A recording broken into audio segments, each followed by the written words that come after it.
Welcome one and all to my very first Outer Worlds 2 character build, the Lawbringer. This is the build I've been using so far on my very first playthrough of the game, and it's been going great. In this video I'll show you all the important stuff for making this build, while avoiding main story spoilers, so you can enjoy all of that for yourself. To kick things off, I want to cover my chosen background, traits and flaws. The background I selected for this build was the Lawbringer, hence the name. This background is all about maintaining law and order while helping everyday folk. Selecting this will grant you plenty of chances to be righteous and just when speaking with exploitative corporations or tyrannical governments. The trait I selected for this build was Brilliant. This allows you to specialise in an additional skill when creating your character at the start of a game. Essentially, this trait gives you 2 level ups worth of skill levelling at the very start of the game, making it easier to max out multiple skills early on in your playthrough. There were many different flaws the game offered me while I was playing, but the only one I ended up accepting was Bad Knees. This provides the player with a 50% boost to movement speed while crouching, but does make a bone-crunching sound whenever you crouch down or stand up. This sound will alert any enemies within 10 meters of you, which isn't that far a distance as far as I'm concerned, so I was happy to pick it. Just make sure to stay crouched while you're being stealthy, as standing up will be even more obvious than normal. Thanks to the Brilliant trait, we can pick a trio of skills to give an early focus to. The most important skill to focus on is Guns. This is our damage skill, boosting range damage and armour penetration. Thanks to the extra boost from my chosen trait, and by prioritising it on level ups, I was able to have it reach 10 points by the time I hit level 10, doubling my range damage. Next most important skill is Speech. This will unlock more speech checks when talking to NPCs, allowing you more options in conversation, but also giving you extra damage against humans. This skill will make you better at both talking to and taking down any of the people you run across when playing the game. The final skill I decided to specialise in was Observation. This skill makes it so you will occasionally spot hidden objects in the environment, which can lead you to extra loot, secret passages, or alert you to a mine hidden in the dirt. Additionally, each rank of this skill gives a substantial boost to weak spot damage dealt, making your headshots more likely to be lethal. These were the 3 specialisation skills I focused on when levelling, though I did also throw a point into both lockpicking and engineering. These are great skills for getting into more places, but tend to require a lot of investment to be regularly useful. Onto the perks now, starting with Space Ranger. This makes it so that you deal an extra 2.5% damage per level of speech skill. The great thing about this perk is that it allows you to freely sink points into this speech skill while still boosting your overall combat capabilities. Next perk is Sharpshooter, which makes it so all your rifles deal significantly more damage at long range, but less damage when under 20 meters from your target. This makes your rifles much more specialised, which would be a shame if you were only using rifles, but our next perk gives us a boost to our close range weapons. Point Blank Artist makes your shotguns, SMGs and pistols deal more damage when within 10 meters of your target, but less damage when further than that. This makes it so all your guns are specialised, with half being suited to close range and a half suited for long range. Crabble Rancher is my penultimate perk, which gives a flat 10% boost to marksman rifles, pistols and shotguns. On top of this, when any of these weapons have emptied half of their magazine, they also gain an extra 20% chance to land a critical hit, which indirectly adds to the damage as well. Final perk is Eden Windage. This makes it so marksman rifles, pistols and sniper rifles all gain an extra 25% range and weak spot damage. With this perk stacked on all the others, we now have substantial boosts to various guns, but especially marksman rifles and pistols, which both have a trio of perks directly benefiting them. The full range of perks are very combat focused, ensuring you can dish out as much damage as humanly possible to your enemies, and are never outgunned in a fight. For the equipment section, I first want to cover the 2 main weapons I focused on, a pistol and a marksman rifle. My pistol was Rattler, a unique weapon you can buy from Arthur Crombie in Fairfield, and one which acts like a shotgun, despite being a revolver. This makes for an incredibly strong close range option, which can fire a total of 8 shotgun blasts before needing to reload.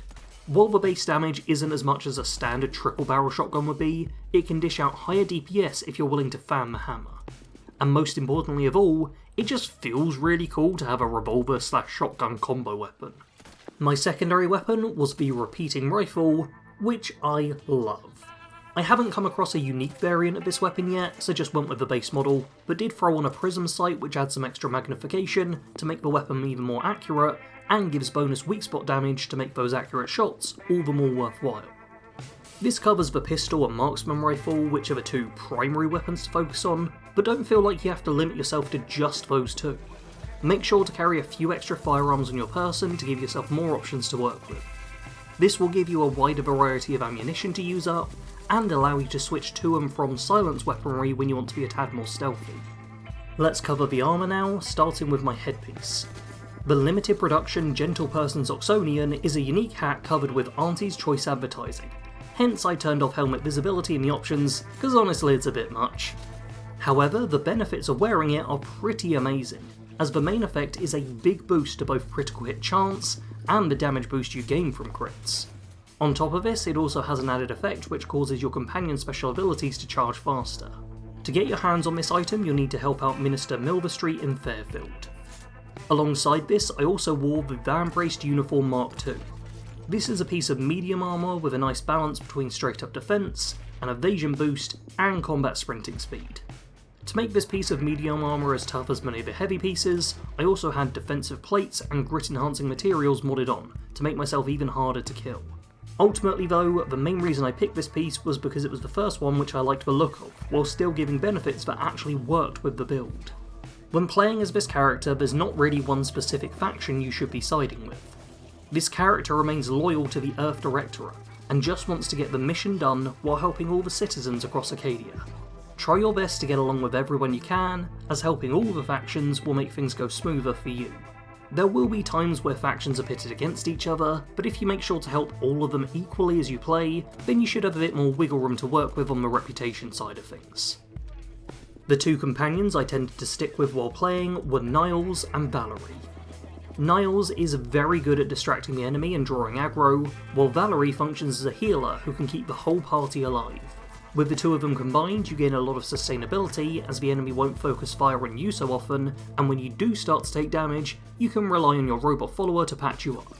On top of this, both of them are already aligned with your faction, and essentially work for you, which makes them the most loyal to your cause by far. While these two are the main focus, do feel free to travel with the other companions as well, especially if the mission is more suited to have someone else on board. Effectiveness in a fight really comes down to switching your weapon at the right time. Your marksman rifle is what you want to be using when the enemy is at 20 meters or more, and then when you're in close range you should switch to your pistol, which gains a significant damage boost when you're within 10 meters of your target. This does make it so you have somewhat of a sour spot in terms of range, as any time an enemy is between 10 and 20 meters from you, you'll be dealing less damage than normal, no matter which weapon you have equipped. Ultimately, this is a build which is very strong at either close range or long range, but does struggle at mid-range.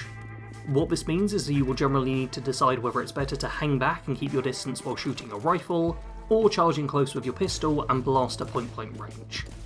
On the role-playing side of things, you want to focus on getting the job done. The Earth Directorate sent you to this system for a reason, and you're not going to stop just because there's a massive war going on.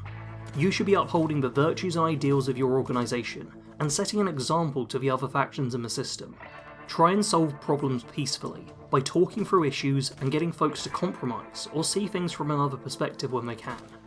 But understand that sometimes, the only way to solve a problem is with a sudden burst of violence. That was my first character build for The Outer Worlds 2. I hope to have more to come in the future, but it's going to take quite a while to get more of them made. If you want to see more frequent content of this game from me, then go check out my second channel, Bad Company Gaming, where I've just started my No Guns Challenge run, which will have new episodes up every single week. Don't forget to hit the like button if you enjoyed this video, check out my other content if you like hearing the sound of my voice, and subscribe to see what else I've got coming in the future. As always, thanks for watching. Sarge out.